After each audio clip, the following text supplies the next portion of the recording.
কত শত দোকান ছড়িয়ে ছিটিয়ে থাকে রাস্তার পাশে। আমি এখন আছি বাংলা বাজার, আপনারা জানেন। এখানে একজন ভাই আজকে নতুন একটা দোকান উদ্বোধন করছে, আমরা এই দোকানে আইছি। এখন আমরা বিভিন্ন জায়গায় বিভিন্ন বাজার দেখি রাস্তার পাশে এরকম কিন্তু দোকান থাকে, আর এই দোকানগুলো খাবার আসলে খুব সুস্বাদু হয়। আমরা কিন্তু একটু খাইছিলাম, কিন্তু অনেক ভালো হয়। কিন্তু আমার কাছ থেকে জানতেন কিভাবে শুরু করছে এবং কি কি কেনে আছে, আপনারা কি হলে খেতে পারবা। ভাই এখানে আপনি এখানে কি কি শুরু করলেন একটু কোন ভালো লাগে। এখানে পেঁয়াজি শুরু করছি, আর আলুর চপ, বেগুন চপ, মোগলাই, পুরি, ছানা পোলাও, মানে এটা শুরু হবে আগামী কালকে থেকে। আর আজকে আলুর চপ, মোগলাই, পুরি, পেঁয়াজি, বেগুন চপ এটাও চলবে। আপনার এখানে সবচেয়ে সেরা খাবার কোনটা? আমাদের এখানে সেরা খাবার থাকবে আখনি। কোনটা? আখনি।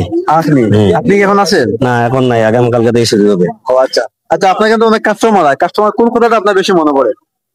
এই কাস্টমার আলুর চপ, মোগলাই, বেগুন চপ এইটার চাহিদা বেশি। তাই যাবে তাদের যদি অনেক কথা বলে, তো এই কথাগুলোর মধ্যে কোন কথাটা আপনার বেশি মনে পড়ে, সেটা কি পরামর্শ দেয় আপনার লাগে? না, ওটাই বলে যে ভালো আছে, চালাও, চলো, চলবে।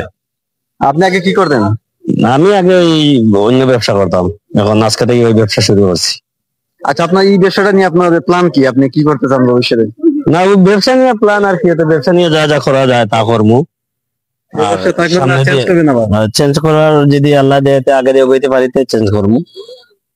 আচ্ছা, ওই যে আমরা বিভিন্ন জায়গায় দেখি যে এরকম মনে করো আমরা বিভিন্ন দোকান যে মানুষ খুলিয়ে যে ব্যবসা করে, আসলে খাবারগুলো খুব সুস্বাদু ও ভালো হয়। হ্যাঁ। আপনি কি মনে করেন এই খাবারগুলা যে দুধ বালু পড়তে পারে কিনা, এগুলা কোনো সমস্যা হইতে পারে কিনা, কি মনে করেন? না, এটা একটা আমি সেপারেট দামু। আমি অন্য চিন্তাধারা করবো যে জেলা দুলবালু পড়ে না, দুলবালু থেকে দূরত্ব থাকা যায় সেই রকম ভাবে ব্যবস্থা তাহলে নেব। ওই যে এখন খুলে মানে আপনি বাঁচতেছেন, কিন্তু দুধ বালু পড়ার সম্ভাবনা তো বেশি, একদম খুলে না। হ্যাঁ, এটা আপনি কি সেফটি নিছেন? এটা আমি সেফটি নিব, আজকে তো প্রথম নিতে পারলাম না, আগামী কালকে থেকে এটা সেফটি নিব।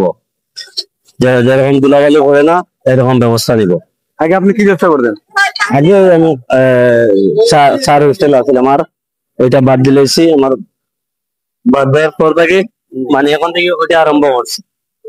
আজকে আপনার কত টাকাতে বনি হয়েছিল? আজকে আমি 5,000 টাকা মাল আনছি। আজকে যে প্রথম কাস্টমার আপনার কত টাকা মাল দিয়েছিল? আজকে প্রথম কাস্টমার 100 টাকার মাল কিনছে। 100 টাকা মাল? জি তাহলে তো আপনার জন্য এটা খুব জি জি। বিষয় আসলে আমি আপনাকে দেখালাম যে রাস্তার পাশে যে দোকানগুলো থাকে, আপনার ভাজা পোড়া খাবার, ছানা পেঁয়াজি থাকে, আসলে এগুলো খুবই সুস্বাদু খাবার হয়। মানুষের এই খাবারগুলো খুবই আকর্ষণ থাকে, তবে এই খাবারে কিছু একটা ঝুঁকিপূর্ণ আছে। রাস্তার পাশে থাকার কারণে অনেক সময় ধুলাবালি পড়ে গেলে ধুলাবালি মানুষের অনেক ক্ষতি করে, এটা কিন্তু সম্ভাবনা বেশি। আর তারপরে হলে গিয়ে আপনারা, আমি আসলে দেখেন আপনারা দেখার চেষ্টা করলাম, যদি আপনি এখানে কেউ আসতে চায় তাহলে কি হয়ে আসবে, একটু লোকেশন আপনি বলে দেন। এটা হইলে বাংলা বাজার, বাংলা বাজার আসলে আমারে এখানে পাবেন, আসার জন্য দাওয়াত থাকলো।